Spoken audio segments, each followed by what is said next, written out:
مرحبا. اليوم حبيت أعمل معاكم سمك مشوي بتتبيلة مرة رهيبة. قدمته مع رز صيادية، ويلا نشوف الطريقة سوا.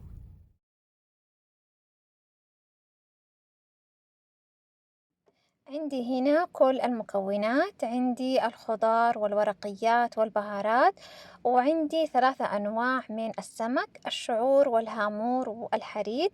تقدروا تستخدموا أي نوع سمك تفضلوا، أهم شيء يكون صالح للشوي. طبعا عندي هنا السمك مغسل ونظيف وكل شيء، شرحته بالسكين عشان تدخل التتبيلة لجوا. والسمكة الثالثة فتحتها وعصرت عليهم كلهم ليمونة قبل ما أحط التتبيلة.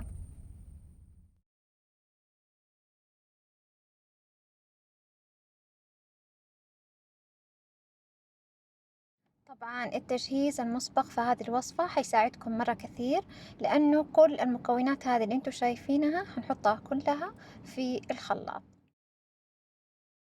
هكتب لكم كل البهارات في صندوق الوصف، والمقادير على حسب حجم السمكة اللي حتستخدموها.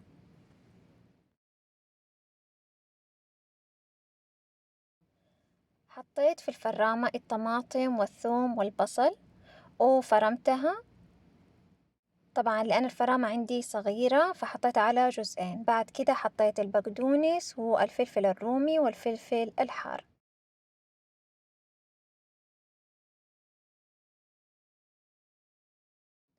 أضفت عليها الصلصة وزيت الزيتون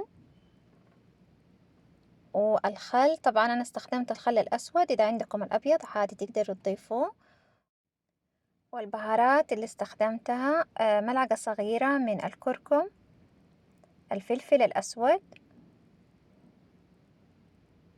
والكمون، البابريكا،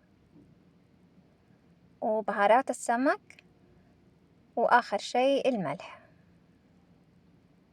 بعد كده نزلت عليها اللي خلطتها أول، اللي هو الطماطم والبصل والثوم، وفرمتها. ريحة التتبيلة مرة رهيبة من قبل لا أطبخها، لأنها غنية بالبهارات. وبعد كده حطيتها على السمك.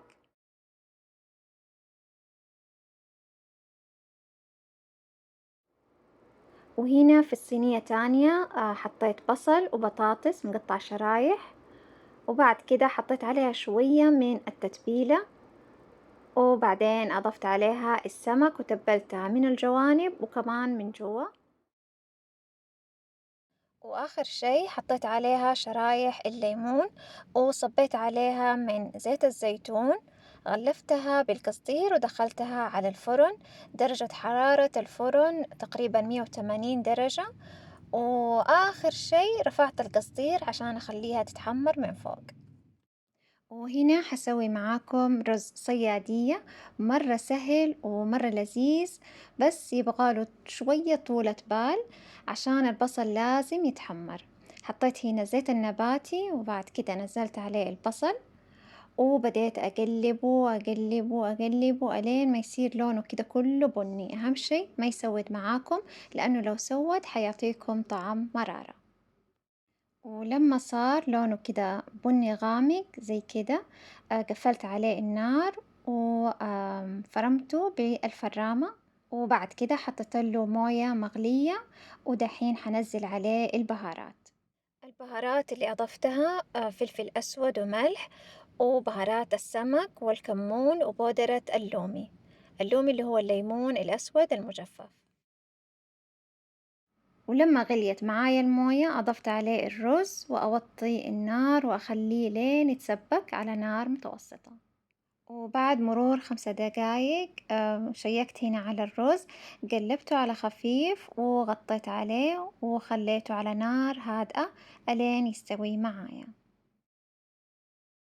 وهنا استوى معانا الرز، وفتحت القصدير على السمك برضو عشان أخليه يتحمر من فوق.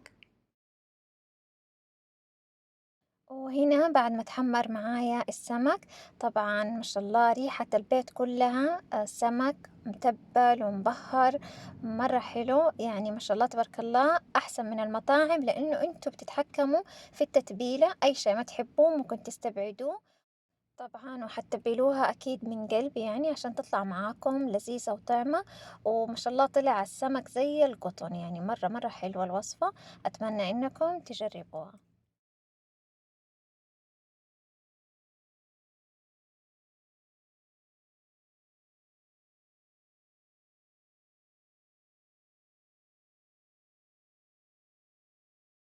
الرز يا جماعة نثري ونكهته مرة لذيذة، أتمنى تعجبكم الوصفة وتطبقوها. لا تنسوا تعملوا لي لايك واشتراك في القناة إذا لسه ما اشتركتوا. أشوفكم في فيديو جديد، مع السلامة.